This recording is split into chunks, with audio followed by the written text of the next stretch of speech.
Paz família, sejam todos bem-vindos a mais um episódio do nosso e vosso podcast do canal FD Juris. Hoje nós vamos falar sobre os fins, ou melhor, sobre a extinção da relação jurídico-laboral à luz da nova Lei Geral do Trabalho angolana. E para tal nós temos o Dr. Zino Gomes, que vai abordar acerca desse assunto. Dr. Gomes, como é que o doutor se encontra nesse exato momento?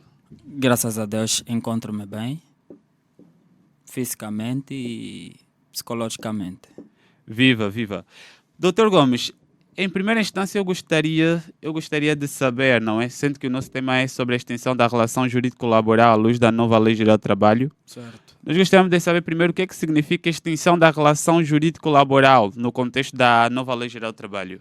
No contexto da nova Lei Geral do Trabalho, extinção da relação jurídica laboral, por outras palavras, estamos a dizer que é o fim da relação jurídica laboral, ou seja, é o término de um vínculo jurídico laboral. Ou seja, do ponto de vista geral, né, as obrigações constituem-se, modificam-se e extinguem-se, ou seja, as relações jurídicas não são ad eternas ou não são para sempre, não são eternas, mas parece que o legislador ordinário no âmbito da relação jurídica laboral Certo. e no âmbito da relação jurídica matrimonial queria que fosse diferente, ou seja, queria que fosse ad eterna, queria que fosse Ok. para sempre. Certo.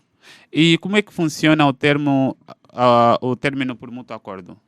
Término por mútuo acordo, estamos a falar da revogação, ou seja, do distrate, ou seja, do consenso entre ambas as partes, quer da entidade empregadora, quer do próprio trabalhador.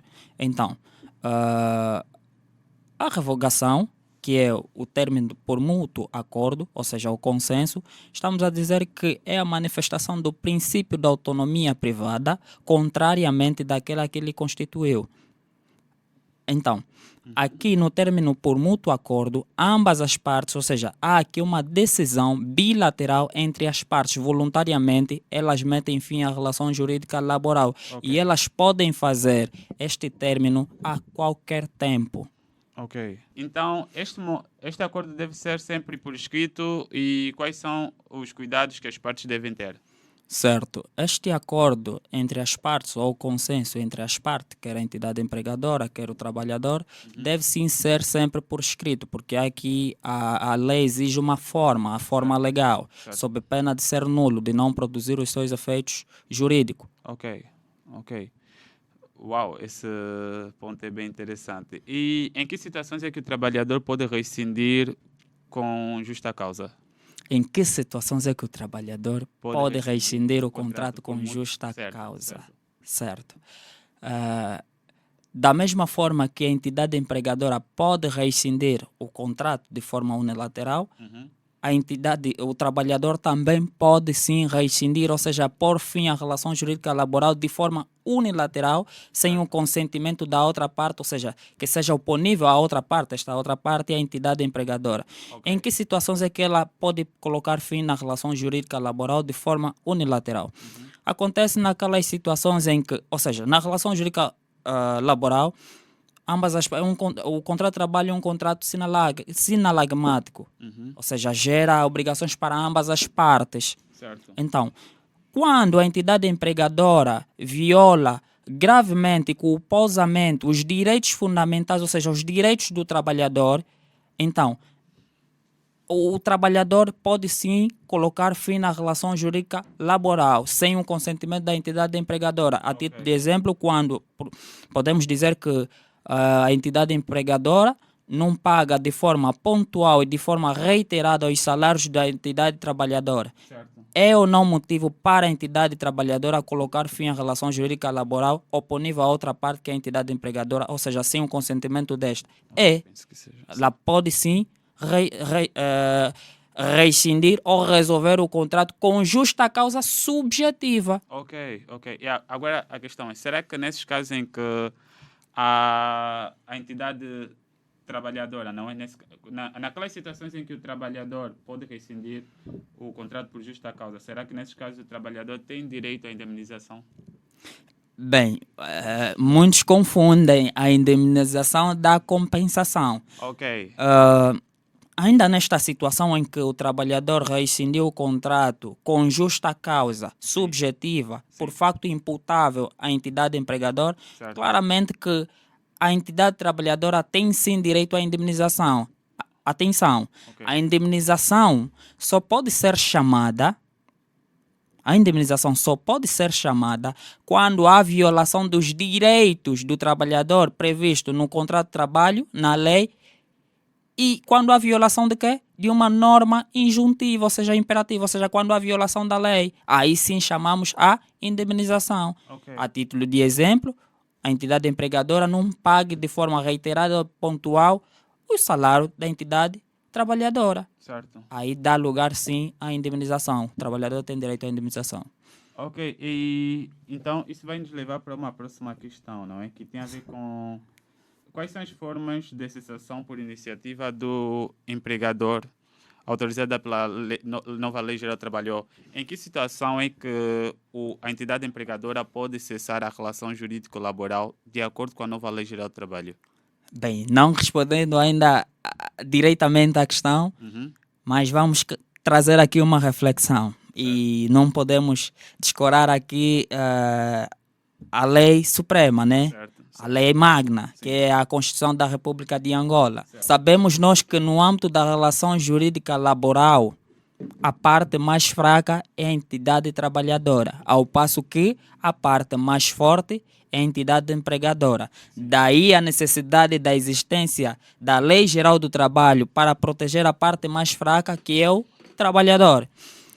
Nos termos do artigo 76, número 4 da Constituição, estabelece ou impõe que o despedimento sem justa causa por parte da entidade empregadora constitui um ato ilícito, obriga a entidade empregadora a indemnizar o trabalhador.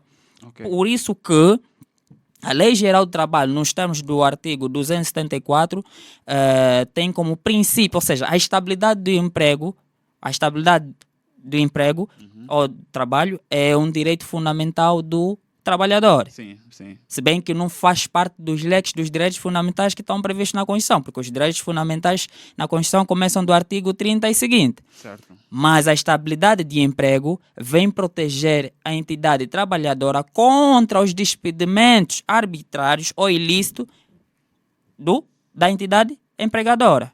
Então, vem proteger a estabilidade de emprego, vem proteger a entidade trabalhadora. Daí, a Lei Geral do Trabalho vem limitar a entidade empregadora a não fazer despedimento de forma ilícita. Então, a entidade empregadora só pode despedir a entidade trabalhadora com fundamento em justa causa. E essa justa causa pode ser subjetiva ou objetiva. Ok. Na subjetiva, aqui está subjacente a uma infração disciplinar grave por parte do trabalhador, ao passo que na justa causa objetiva são situações externas que estão para além da vontade das partes, ou seja, aqui não há uma infração disciplinar por parte do trabalhador. Só nessas situações é que a entidade empregadora pode resolver ou rescindir, ou seja, a doutrina aplica quando a rescisão partir da entidade empregadora, ela vai aplicar por despedimento. Ok. Certo? Certo. Então, só nessas situações é que pode despedir a entidade trabalhadora com justa causa subjetiva ou objetiva. Ok. A próxima questão que se levanta é a seguinte: que elementos devem existir para que o despedimento por justa causa seja válido? Quais são os elementos que devem existir para que um despedimento por justa causa seja válido? Atenção, justa causa, despedimento por justa causa. Certo. Bem, a questão não é restrita, é aberta. Justa causa pode ser em sentido subjetivo ou objetivo. Ok. Então, precisamos, mas acredito que é Sim, justa sim, causa nesse caso estamos a subjetiva. falar, sim. Bem, quando é que a entidade empregadora pode despedir o trabalhador com justa causa subjetiva? Certo. Bem, falar do despedimento disciplinar é falar de uma infração disciplinar grave por parte do trabalhador e esta infração disciplinar por parte do trabalhador é que constitui a justa causa. Ok. Mas atenção, os fundamentos para dar lugar à justa causa estão na lei. Só naquelas situações, naquele leque, naquele rol de elementos que estão na lei, é que a entidade empregadora pode despedir o trabalhador. Ok. Fora disso, constitui um ato ilícito. E será que a empresa tem sempre a obrigação de instaurar um processo disciplinar? E em que caso é que ela pode realmente instaurar um processo disciplinar? Bem, aqui não é uma norma injuntiva ou uma norma imperativa, mas sim uma norma facultativa. Ok. Digo isso por quê? Porque há várias medidas disciplinares para serem aplicadas ao trabalhador quando há uma infração disciplinar. Certo. Quando a infração é menos grave, a medida disciplinar também deve ser menos grave. Certo. Se a infração disciplinar for grave, a medida disciplinar também é grave. Aqui está a proporcionalidade. Sim. Então, nem todas as situações é que a entidade empregadora pode instaurar um processo disciplinar. Certo. Por exemplo, nas primeiras situações em que a infração é menos grave, aí temos ainda a demonstração oral e resistada. Ok. Aqui não obriga, a lei não obriga que a entidade empregadora deve instaurar um processo disciplinar. Ok. Até porque o despedimento disciplinar é a última rácio. Podemos fazer aqui a analogia que nem o direito penal. A intervenção mínima. Ok. Porque o despedimento disciplinar vem quê? Vem extinguir a relação jurídica, impossibilita a manutenção da relação jurídica. Certo. E será que a morte da entidade empregadora ou trabalhadora acaba extinguindo automaticamente a relação jurídico-laboral? A morte da entidade empregadora se Ou acaba... do trabalhador? Ou do trabalhador. Sim. Só para deixar claro, a relação jurídica pode ser constituída quer por pessoa singular, quer por pessoa singular e coletiva. Ok. Sabemos nós que através do elemento pessoalíssimo, a pessoa coletiva nunca é trabalhadora, é sempre entidade empregadora. Sim, sim. Através desse elemento pessoal. Então, se tratar de pessoas singulares, entidade empregadora é uma pessoa singular e o trabalhador é uma pessoa singular, a morte do trabalhador ou da entidade empregadora, claramente, de forma automática, dá lugar à caducidade do contrato. Ok. Ok. Ao passo que, se porventura a entidade empregadora for uma pessoa coletiva ou uma pessoa jurídica, Sim. e as pessoas jurídicas têm titulares, certo? Certo. Exatamente. Então, a morte do titular da empresa não dá automaticamente lugar à caducidade do contrato. Não dá. Ou seja, só daria lugar à caducidade do contrato se, porventura, com a morte da entidade empregadora, ou seja, do titular, dá-se lugar ao encerramento da atividade econômica ou comercial, ou seja, o encerramento da própria empresa. Por quê? Ok. Se a atividade econômica continua, mas o titular da empresa morreu, Sim. aqui chama-se a sucessão. Morte causa. Temos os descendentes que vão ocupar a posição do antigo titular da empresa. Há um processo que ainda esse mês resolvi. Certo. Está ligado com a entidade empregadora, não é? Na realidade é um casal. Uma funcionária que é uma empregada doméstica, uma trabalhadora doméstica, não é? Certo. Sim. A funcionária foi contratada por uma senhora, não é? Certo, certo. Envolvido um período, a senhora acabou falecendo e automaticamente quem passou a pagar o salário da funcionária foi o marido dela. É quem passou a pagar o salário, quem passou a tratar a relação parou de ser entre a esposa, porque já faleceu. Já faleceu. Passou a ser entre o marido da senhora que veio a falecer com a empregada. Certo. E automaticamente aquela relação continuou normalmente. E é isso que o Dr. Gomes mencionou há pouco tempo, que nem sempre a extinção, ou melhor, a morte da entidade empregadora ou do indivíduo, né? Porque o doutor mencionou que devemos olhar quem é a entidade empregadora. Se for Certo. a empresa, Certo. no geral, não quer dizer que se o chefe morrer, automaticamente a relação também Cessa. cessa. Sim, Não. sim. Permanece, ainda que Permanece. surja um novo chefe ou uma outra Exatamente. entidade empregadora, mas dentro daquela empresa, porque o contrato de trabalho foi estabelecido com a empresa, e não com o Exatamente. indivíduo que veio a falecer. Certo, Não sei certo, se deu para entender claramente esse ponto. certo. Agora, a próxima questão, doutor, é que direitos o trabalhador conserva no momento da cessão, independente do motivo? Quais são os direitos que o trabalhador mantém depois ou no momento que o contrato de trabalho extingue? Sim, Ok. sim. É o seguinte, doutor.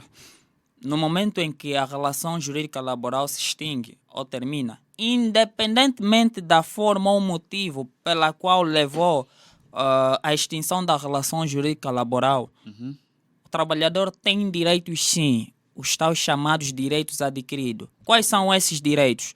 O trabalhador tem direito ao salário do último mês trabalhado. Ok, ok. O salário é um direito fundamental. Sim, sim. Sem salário a pessoa não trabalha. O trabalhador ainda nos direitos adquiridos tem o direito do subsídio de Natal e o subsídio de férias proporcionado aos meses em que ele trabalhou. Também tem direito, salvo o fundamento do subsídio de Natal, o subsídio de férias, vamos encontrar nos termos do artigo 238 da Lei Geral do Trabalho, o direito ao salário do último mês trabalhado, vamos encontrar nos termos do artigo 81 da Lei Geral do Trabalho, e o trabalhador também tem direito a um certificado, Ok, certo? certo. Nos termos do artigo, salvo erro, 275 da Lei Geral do Trabalho. Ok. Tem este direito. Doutor Gomes, Certo. em que momento é que existe o direito à compensação ou indemnização? Em que situações é que existe? Sim, em que situações ou casos existe o direito à compensação ou indemnização?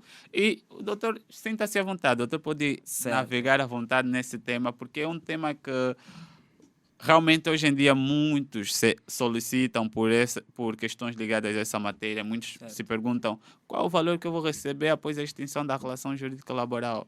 Bem, falar já de números, a lei estabelece que a relação jurídica laboral só pode extinguir em 3 situações.